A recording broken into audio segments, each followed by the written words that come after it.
Bryan Alvarez here on Wrestling Observer Live. We are here every day, Monday through Friday, noon Pacific, 3 Eastern, Sundays, 3 Pacific, 6 Eastern, Saturday mornings with Jim Valley, 10 a.m. Pacific, 1 Eastern, and it is Tuesday here on the show. You know what that means? We got a lot to talk about here today. Everybody's favorite show airs tonight. Yes, it's NXT. We got NXT tonight. We had Raw last night. And both of those shows go-home shows because we have Money in the Bank coming up this Saturday, and we have the NXT pay-per-view coming up on Sunday.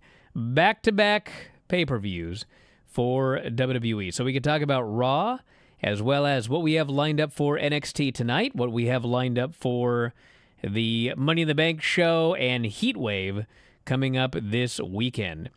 We've also got a lot of news. Mercedes Monae, who is now the New Japan Strong Women's Champion. In addition to the TBS Champion, she did a bunch of media, talked about a number of things, including the decision to go to AEW and how she spiraled into depression as a result of injuring Saraya years ago. Ludwig Kaiser also injured. We'll tell you what happened to him. 2 more WWE stars are heading to Bloodsport. Yes, the Creed brothers will be headed to the next event. We'll tell you how to watch that. And the only injury we know of from the AEW Forbidden Door pay-per-view, an update on Leo Rush. Also got some ratings notes for everybody and plenty more. If you want to text us, 425-780-7566. That is 425-780-7566. You can email me, f4wonline@gmail.com.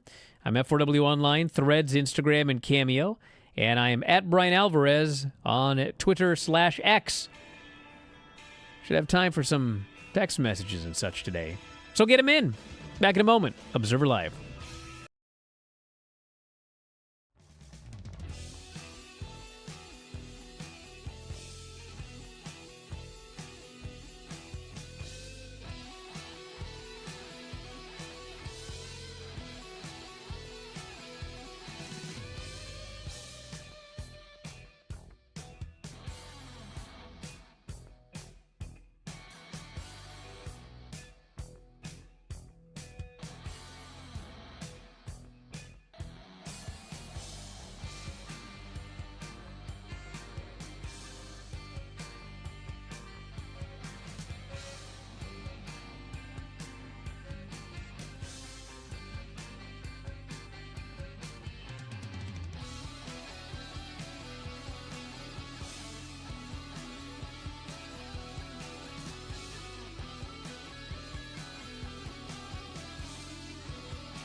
Back in the show, Bryan Alvarez here, Wrestling Observer Live. Mike Sempervive, also WrestlingObserver.com. Well, let's start off today by talking about something new we've got coming up, because we obviously have a website. Might have heard of it, WrestlingObserver.com, F4WOnline.com, and got a lot of stuff up there. All of the podcasts. And I'm not just talking like all the podcasts, you get like a year or whatever. Every podcast we've ever done is up there, all the way back to 2005. There's almost 20 years worth of audio shows. That's like almost 15,000 shows we have up there. It's a ridiculous number. So you get all of those and all of the new shows as a subscriber. And then you also get the Wrestling Observer newsletter every week. And Dave does, special articles for subscribers. You get some of the stories from the Observer early. And I've been putting up TV reports as well, only for subscribers. So you get all of the Observers. There's, I think from 1991 through today, I think we're missing some issues from 2007. They go up like once a week. Other than that, every single Observer's up there. And also, you get our board, which I've had a love-hate relationship with over the years. But I was on the board the other day, and somebody pointed out that, you know what? One of my favorite parts of being a subscriber is actually the board now, because social media is so horrible, and we actually have a bunch of great moderators on our board, and our board has gone from being a cesspool to actually one of, I think, the better communities on the internet, if you can believe that. So I've been a big fan of the board lately. So you get that as a subscriber as well. So the main site with the audio and all of the newsletters and subscriber exclusives and board and everything else is $14.99 a month. And of course, some people, they don't want to spend $14.99 a month. And so we had one other option, and we will now soon have two. And one of them obviously is the video site.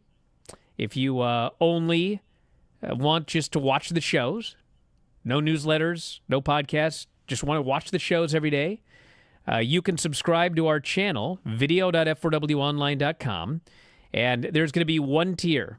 It's $9.99, and that gets you all of the shows, and also gives you the ability to watch the shows live. So, for example, the Bryan and Vinny Show is always 9 o'clock Pacific, midnight Eastern, Tuesday, Thursday, and Sunday.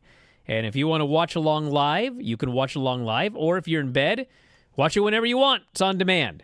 So that is the video site. And obviously, if you're watching on video here, you'll get Observer Live, Observer Radio, Bryan and Vinny Show, Figure 4 Daily, Filthy 4 Daily, and all of those shows and some others as well. The Big Vinny V Show. Trainwreck episode went up yesterday. So the final thing, which we're going to be adding here in the next couple of days, is everybody is always asked, can we get the podcasts on Apple Music /iTunes? My favorite show, they say, is up there, but you're not. And the answer has always been no, because we can't, essentially. We can, but we always direct people to Downcast, or we suggest they use, I think, Overcast. There are a couple of other podcast apps. And those apps protect each show with your username and password. If you try to do this on Apple Music or iTunes, then they don't protect every show. They only protect the feed. And so piracy is so ridiculously simple that it doesn't make any sense for us to just throw them up there on Apple Music. And I have had people say, hey, if people like it, they'll support it, even if they can pirate it.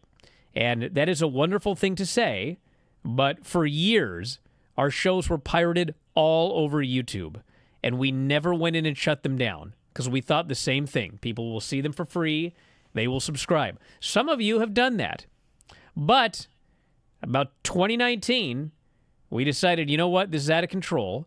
And we went up there and we took all of those down, and we saw a large influx of subscribers. Because the fact of the matter is, no matter what you think people are going to do, If there's a really easy way to pirate, they are going to choose that, a lot of them. And so allowing them to easily pirate the shows off Apple Music was not an option.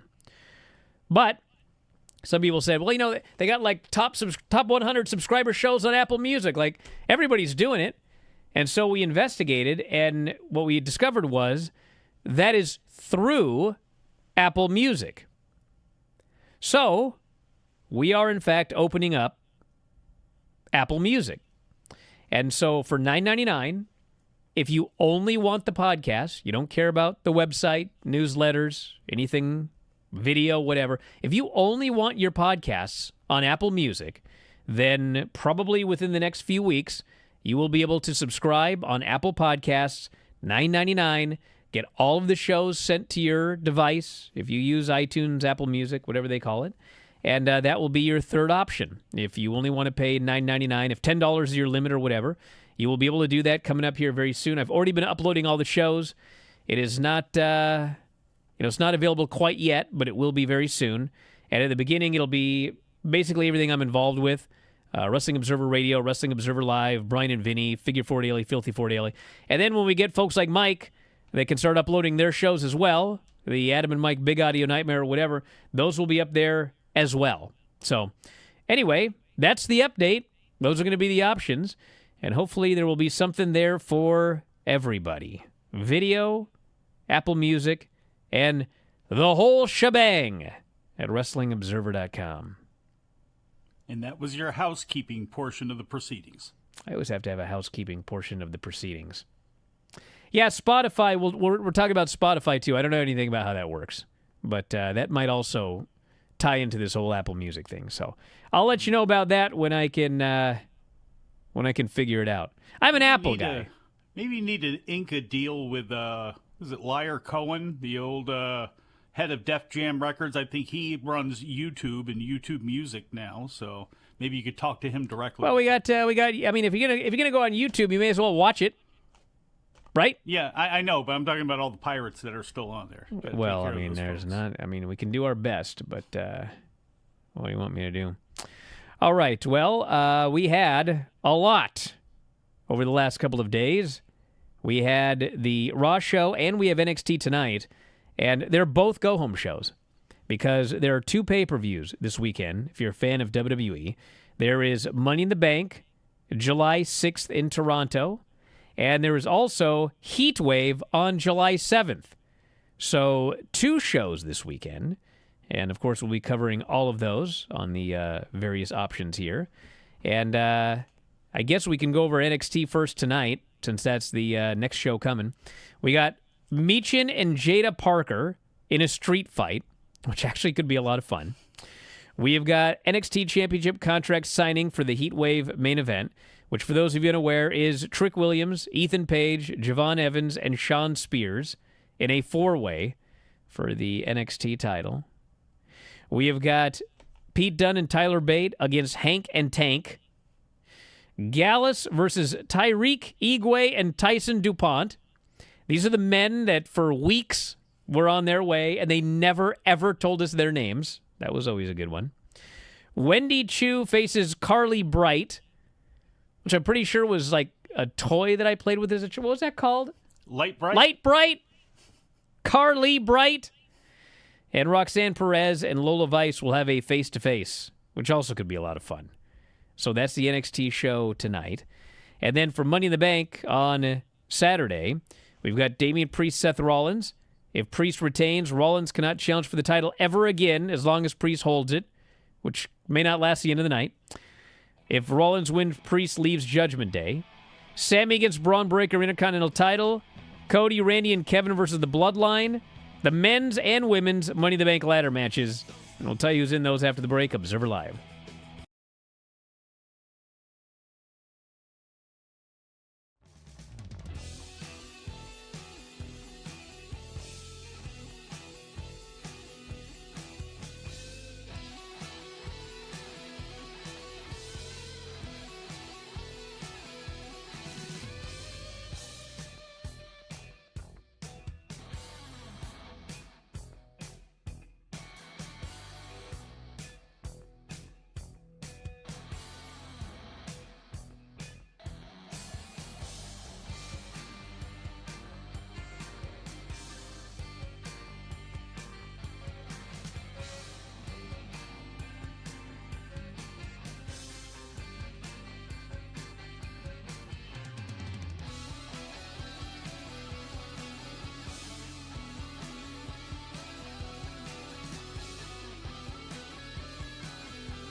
Back in the show, Bryan Alvarez here, Wrestling Observer Live. Mike Sempervive, also of WrestlingObserver.com. So, Heatwave is the next day. Trick, Ethan, Javon, and Sean Spears NXT title. Nathan Frazier and Axiom versus Andre Chase and Duke Hudson. Oba Femi versus Wes Lee for the North American title. Roxanne and Lola for the women's title. And, yes, Kalani Jordan defends against Sol Ruka, NXT women's North American title. So that is the lineup for this weekend. I like the shows being together. I like the PLEs, the pay-per-views, whatever you want to call them. I like them on the same weekend. AEW is going to monthly pay-per-views. They're going to take up one weekend. Having it, to me, again, this is just everybody's got their own opinion, but I really like it as a fan, as somebody who's got to cover it. And I like the fact that if everything is peaking on the same week, you can utilize, if need be, NXT stuff up on the main roster, and then obviously show video packages for the main roster on NXT, hyping the show that comes up on Saturday. So I think this is great all the way around. Mercedes Monae, happy with the home she's found in AEW working for Tony Khan. She was on Hot 97. She was asked why there were so many reasons she walked out. You going to the Summer Jam? She says, sometimes I didn't feel right or something didn't feel right that day, she said. How we were talked to didn't settle in my heart. I just instantly knew if I wasn't going to take control of my life right here and now, I was never going to be happy there by having someone talk to me the way that they did or do something like you feel like you just don't belong. She said she had to think about the impact it had on herself and her family. It wasn't just about me, she said, my family too. I financially support my brother who has special needs, financially support my mother. For 2 years not having a stable income, I'm still making money thanks for the other doors of opportunities of coming in, but really not knowing what was going to be next, and if I was going to fit back into wrestling. Thankful for a company like AEW, such a beautiful boss and leader like Tony Khan who saw me for what I am, and he saw me as the best women's wrestler of all time. He worked endless amount of years to try to get me and to get me down to AEW. He finally got me. The numbers were right, conversations were right, alignment was right, goals were aligned. One of the goals of what his mission was for AEW and the women's wrestling in AEW, wanted him to know how much I care, how much I want to bring women's wrestling here in AEW, and the alignment was just there. Now we are making magic. So that's her journey to AEW. And she also said she spiraled into depression after fans labeled her unsafe. During WWE's Holiday House Show tour, Saraya was injured after taking a kick to the back from Monae. Injury ultimately led to Saraya retiring for 5 years. Despite Saraya publicly stating her injury was not Monae's fault, some fans still blamed her. She said, I was so depressed by it. It definitely sent me on a spiral of depression because wrestling has always been my biggest goal and dream. So I've always wanted to be the greatest at it. So to hear any kind of noise that people might not think you're safe, it wasn't even the boys in the back, it was just the fans thinking you're not safe. Scary sometimes, that's the business we're in. You never know when you're going to get hurt. Saraya did an interview in 2018 and said, nothing was ever Sasha's fault. She got so much backlash.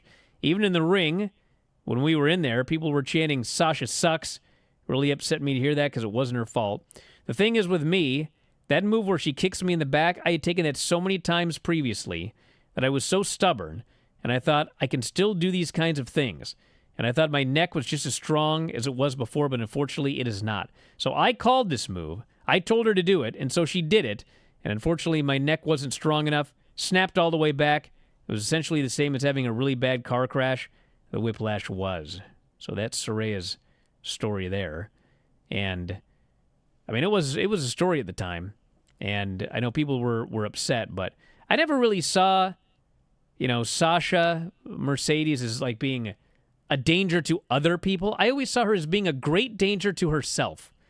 She had a very ragdoll style of bumping, and just seemed like, man, that's not gonna be good for you.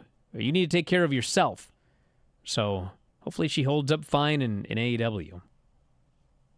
For everybody's sake, especially hers. And when you go back to the WWE thing, two things can be true. She could be a huge pain in the rear end, and you can also be at wit's end with the people that you're working with, and they may not be very good. And look, Toni Storm walked out between Washington and Baltimore, I think it was, on a weekend. I'm just gone, and wanted her release, and they granted her release. She never said why she left. There are just some times where you're just done. And obviously that was the case with her and apparently Naomi, at least at the time. And obviously Naomi's come back into the fold there. But, this was the time for Sasha Banks, regardless of what you think about her out-of-ring activities and whether they should have given her time off and been, very generous as far as letting her go film The Mandalorian and do outside things. She's in a place now where she took advantage of that, did push the issue, did do it, and now she's got another outlet outside of wrestling that obviously Tony Khan, the way she talked about it, is completely endorsing, right down to, he flies me out there in the private jet and then picks me up in the private jet and flies me to the show. Now, is that true? I don't know if it's true, but I know there were people there that were like, what? Yeah, there's probably some, puffing going on there with Sasha just kind of, feeling big about herself, because I don't know if Tony Khan actually said the words, Sasha, you're the greatest women's wrestler of all time, and you've got to be here, or whatever she said a little bit earlier on. So I'm sure that there's a little icing on the cake, but she's obviously in a position now where it's not only beneficial to her in the ring and her legacy, because she can prove she did something outside of WWE, but also all those other avenues that, frankly, are more important as time goes on. Well, I just got a message from Tony. Khan? Not Khan. Leader? Tony Leader on the website. And yes, he. I can let everybody know that once everything is figured out with Apple Music, then Spotify is next. So that's what we're working on next. Coming for you, streaming platforms. Yeah, we sure are. Yeah, it's about time. Ludwig Kaiser has broken ribs, although apparently he will be back soon. He took he's claiming that it was from Sheamus because they're feuding.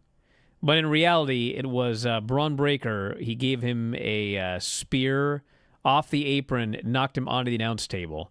And you could see this poor guy grabs his ribs, and he's just suffering. So broken ribs suck. And but he did claim he will be back soon. That's why he wasn't on Raw this week. Creed brothers are heading to Bloodsport. Brutus and Julius will be headed to the July 28th event in Brooklyn. No announced opponents yet, but they are the latest. Shayna Baszler will also be making her return. And Charlie Dempsey had a match there. And, yeah, they're working together. Of all of the promotions to work together, this would have been the lowest. Not like it shouldn't have happened, but I mean, Bloodsport. GCW, baby. Working together with WWE. Love it. Love it.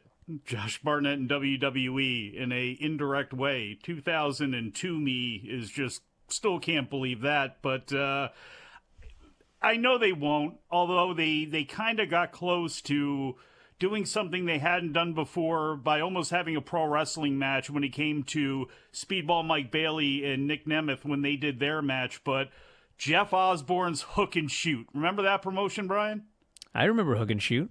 What did they have in there? They had a lot of gimmicks, and one of the things that they had was tag team MMA. Yeah, I went and watched one once. It was awesome. The Creed brothers would be possibly perfect for that. Get them the right opponents. Give them, I don't know, Davey Boy Smith Jr. and well, sadly, this isn't MMA. You know who I'd like to see them face? You and Filthy Tom Lawler. Oh yeah, not happening. See you take I a quit. Brutus bomb. I quit. I'm done. You understand? I got nothing to prove. Oh yeah. I didn't prove anything last time, so why am I bothering?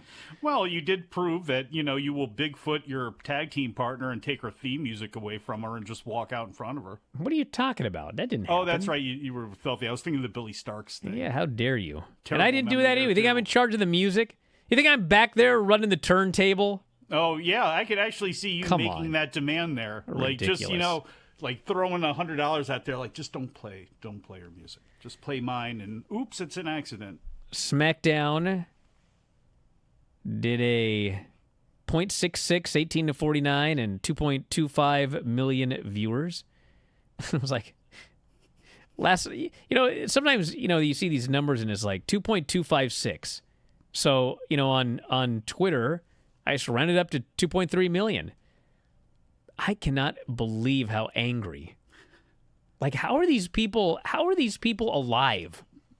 This guy got so angry that I rounded up to 2.3 million from 2.256 million. I mean, he was in a fury. Just like kind of technically correct. It's technically correct. I rounded up. Yes. That's what I did. I'm sorry. I'll try not to round next time. Jiminy Christmas. Went up against the Olympic trials. 5.48 million viewers and a 0.80. Not 5.5 million. 5.48. Let's get it right. There's a lot of people watch those trials. Back in a moment with more Observer Live.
Dude, This number's not accurate.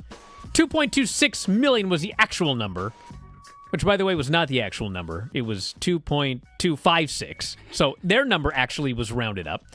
2.6 million was the actual number. Why is everything exact with one company but gets estimated or rounded up with another? Wow. I should just go through and read my responses someday. You should. You should do a Wrestling Observer Live mean tweet segment of all the responses that you get for things like just tweeting out a number. Why are people so angry all the time? What did I post last? Let's see here. I put the SmackDown number up. And you don't block or mute anybody, do you? Nah. It's amazing to me. Let's, I'd have to... A lot of obscenity there, isn't there? Well, it's kind of hard. I'm on this show. Anyway, who cares? So then Rampage, 303,000 viewers. Should I just round? 300,000. 300,000 yeah, flat. Round. Yeah. Did a 0.09. That's almost 2 round. Yeah, you don't want me to round that one. I mean, whatever. Hey, let's talk about Raw. All right. Hell of a main event. You were right. I told you. Better Although than I was just matches on a piece of disappointed paper. because we had 2 commercial breaks. So 7 minutes of the action we didn't get. But, like, Ilya Dragunov and Sheamus and Drew McIntyre. It's funny because, like, Sheamus and Drew are legit, like, best friends. And they love beating the crap out of each other. And every time they have a match together, they just relish in it. But Ilya decided to show up, and he was like, "Nah, I'm beating up you two." And you could beat me up. He doesn't care. But, man, that guy, that Ilya Dragunov, stood out in this match because he's such a maniac. In there with Sheamus and Drew McIntyre. And they had just the most awesome match. And at the end, Sheamus gets taken out. And actually, I'm sorry, Drew is... Anyway, the point is, Drew rolls up Sheamus. Look at Ilya. And then Sheamus hits that big brogue knee. And Drew, like, stumbles into the ropes and then comes right back with a Claymore, pins Sheamus. Didn't pin Ilya. It's like they protected Ilya. And he got the win. He's in Money in the Bank. And afterwards, Drew told us he is going to walk in Saturday and leave the World Heavyweight Champion. And I was like, oh, my God, they're just going to do it again. He's going to win Money in the Bank. He's going to cash in. He's going to win. Or he's going to cash in and CM Punk's going to screw him. And he's going to fail in his cash in. Because if you guys pay attention to Money in the Bank, they almost never have 2 people running around with briefcases for any length of time. So it's always, the men's and the women's winners. One of them is going to hold that briefcase for like a long time, and the other one is very quickly going to cash it in. And I would not be the least bit surprised if this is my fantasy booking, okay? All right. So here's the way I look at it. CM Punk has been on his best behavior, okay? Haven't heard anything negative about him. Bryan Alvarez reported that. I mean, yeah, I haven't heard anything negative. Not one thing, okay? But, he's had big problems everywhere he's went, okay? So, to me, let's make sure everything's all right. So what that means is, he screws Drew McIntyre again, and this leads to SummerSlam. And at SummerSlam, I put Drew McIntyre over CM Punk. Just to see, hey, everything going all right? Does this work out? Any problems? Nothing? Okay, great. Temperature check. Look at that. Yeah. Hey, you know what? That's what I would do. And then, you've got from here until Royal Rumble season. And, everything's still cool. All right, well, that point, you build up to Drew McIntyre as champion. He can win it whenever. And CM Punk beats Drew McIntyre for the title at WrestleMania. So that's the way I would book it.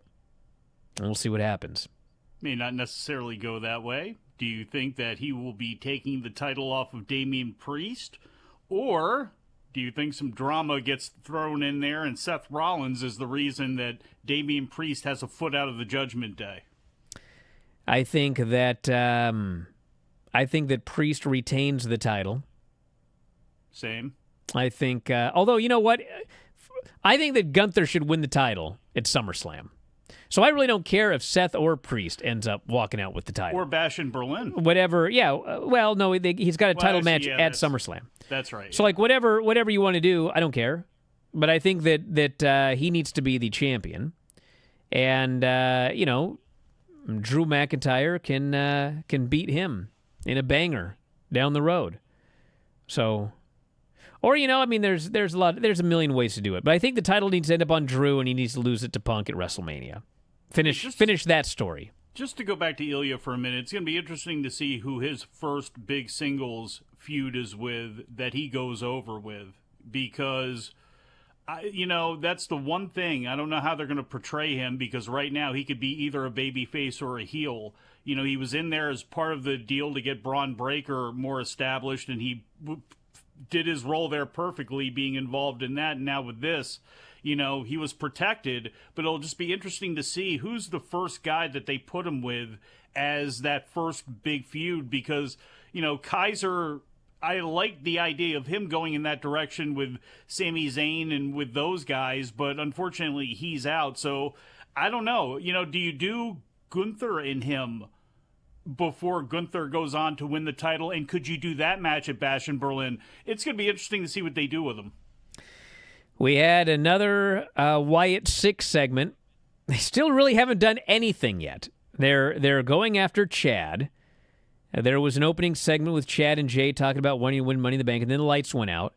And I got to say, man, they play that piano music, this place goes nuts. I mean, they get so excited for this piano music. And then Chad kind of escapes through the crowd, and there's creeps everywhere, and he avoids them all, and he flees. And then Nikki Cross delivers another VHS tape to Michael Cole. And thankfully, they have a VHS tape player. And we got another video, which was... Aren't they still standard on these types of operations trucks? I mean, it's possible. I mean, you always have to have one, I think, if you're doing TV. But so Bo is in therapy with himself as Uncle Howdy, which is funny because Uncle Howdy's a therapist. It should be the other way around. But anyway, Uncle Howdy is quite pleased with all of these answers he's getting from Bo. The White Six have become a family. Everyone must pay for their sins. Bo is the voice of reckoning. And then all of a sudden they're like both saying the same things, and then they switch places, and then slowly Bo is all alone by himself. I set them free, he said. So if you're an idiot, Bo Dallas is Uncle Howdy. That's what they were telling you. We had I like this segment. So Chad is in the cafeteria with Otis. And he's all worried about the video he just saw. He says it was all about me, which I don't know where he got that. But Otis says, Otis, I said bad things, hurtful things. I know you hate me, but I need help. And Otis says, I don't hate you, but we're not helping you. This is your problem. You deal with it. And Chad says, well, they're after me now. Who knows who could be next? Could be Tozawa, Maxine. Could be you, he says. And if that happens, I'll have your back. And Maxine and Tozawa walk up. Chad bails. And they cut to Michael Cole, and he just goes, Otis, do not fall for this. I like this new... It's not really new, but like in the old days, it'd be like, something stupid or whatever, or stupid baby face. I mean, the story is everybody knows Chad is a horrible person trying to manipulate this man. And we as viewers don't want Otis to fall for it. We had Ray and Dominic. Actually, there was a show-long storyline with Liv and Ray and Dominic. And essentially, like, this is another good one. Carlito was playing as Damian Priest in the game. There's only one problem with this Rhea Dom storyline, okay? And it's one of those things you have to accept in wrestling. Like, if I throw you to the ropes, you're going to bounce back. In wrestling, Rhea has, like, she's gone to another planet. She's just gone.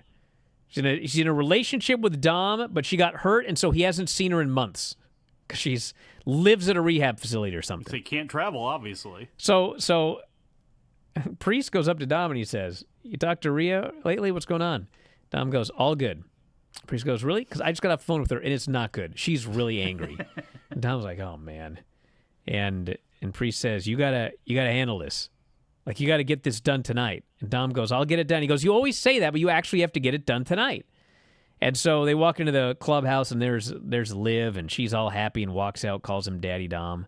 And so she goes out for a match with Liv, and Dom ends up coming down to ringside. And he comes down to ringside. Ray comes down to ringside. Zelina comes down to ringside. And in all of this, Dom slides a chair into the ring, allegedly for Zelina. But she grabs a chair, and she throws it and hits him in the head. And Liv gets furious, and she hits a distracted Zelina and pins her with the Oblivion. I like him sliding the chair to Zelina right in front of the referee who's just staring at him. Yes. So, Dom has helped her win. Did he mean to? We don't know, but he did. So then, later we've got Dom and Ray. And I thought for sure I knew what they were going to do. And that was, well, Liv accidentally helps Ray win or whatever. But instead, they're all out there again. Zelina attacks Liv.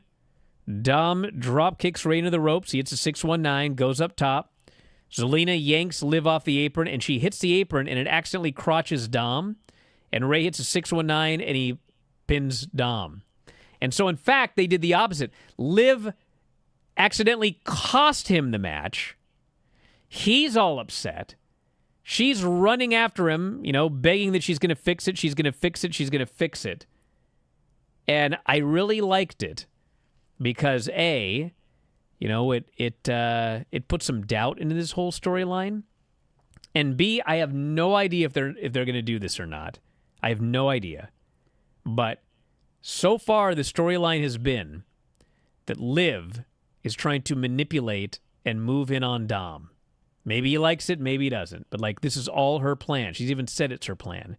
But when she was begging for forgiveness and saying, I'm going to fix it, I'm going to fix it, I'm going to fix it, I was like, man, maybe he's manipulating her. And, you know what I'm saying? So, I'm not sure. Have you ever thought, Brian, that maybe she actually has eyes on somebody else? Maybe somebody Well, else they've had that in there as well. Finn. No. That's the whole thing. I remember when JD was talking to her and Braun went running back or limping back after him and he ran away. They have not talked about the fact that she may like guys with big heads. He's got a huge cranium. She may like that. Let's see. Never thought of it. But anyway, the thing I like about the story is there are many different ways that this could go. They have planted many seeds in many directions. And you think you know where it's going. But because of all of the little teases that they've done, this is one of those things where she may not end up with Dom, but it's probably going to make sense who she does end up with because of all of the little things that they've teased. And one thing for sure, Rhea Ripley is going to be back with a vengeance on everybody at some point. Oh, yes, she will. Back in a moment, Observer Live.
Back in the show, Bryan Alvarez here, Wrestling Observer Live.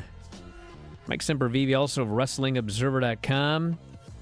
So, yeah, a lot of storyline stuff on Raw. We don't have time to go over the whole show. You can listen to Wrestling Observer Radio last night with Dave on WrestlingObserver.com, video.f4wonline.com, and soon Apple Music and perhaps Spotify. But tonight, Brian and Vinny's show with Granny, Craig, and Sean. It'll be WWF Challenge. I'll have to find the exact show since we skipped last week, but I think it's the first show of 1987. We're on the road to WrestleMania 3, and it's funny watching it because, like, when we first started watching it, the machines were on, and one of them was Andre under a mask. And, you know, we were talking about how, you know, he went from that to main eventing WrestleMania 3. And, you know, people who'd watched at the time said, well, they did kind of this subtle storyline where he got reinstated and, you know, he hadn't been there and Bobby Heenan wouldn't talk about it. And anyway, we've been watching it every week now, and this is the least subtle storyline I've ever seen. Yep. It's like front and center on every single show. There is no subtlety to it whatsoever. No, all about Jesse Ventura going to break the interview, I think it was. And, yeah, that whole deal, the machines got over terribly. Nobody cared. And then it was Andre filming, what was it, Princess Bride, maybe, yes, whatever it was, where he was out for a while. And then all of a sudden, he ends up back in the Bobby Heenan fold. Not to spoil it for anybody all these years later, but then culminating, obviously, with WrestleMania 3. Well, we'll talk about that tonight on the show, everybody. It's a Brian and Vinny show, video.f4wonline.com, WrestlingObserver.com, so much more. And back tomorrow with more here. Thanks, Mike, as always. Callers and listeners, head to the studio. Talk to you next time, Wrestling Observer Live.